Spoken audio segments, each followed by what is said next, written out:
In this video, we're going to talk about wrist cars. Now, our starting position will be similar to our elbow cars in the sense that our elbow is going to be glued to the rib cage. What's different is that the arm is going to be extended directly out parallel to the floor. We're going to have Emily bring her hand up and rotate her thumb to the outside as far as possible.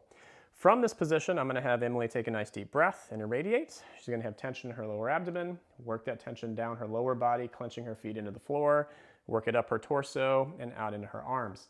Now, with this position in mind, I'm going to have Emily begin by taking her finger and palm to the center of her body, taking it down and around, scooping towards the outside, and then bringing it back up to her starting position. We're then going to go in the opposite direction, taking it to the outside, scooping down and in, and back to our starting position.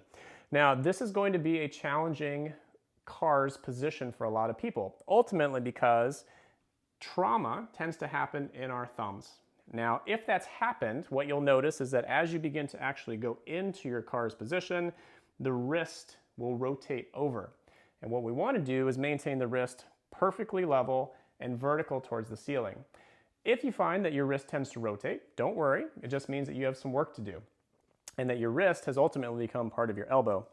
Now, one way to go around this is to actually have Emily block her wrist. So she's going to take hold of it and just physically hold it in space as she performs the movement, taking it in and around to the outside, back to her starting position, and back around the outside and back to begin.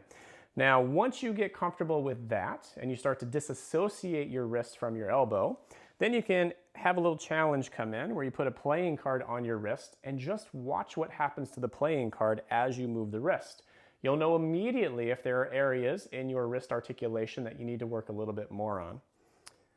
Perfect. Nice job. Now, we hope this video has been helpful. If you have any questions, just let us know.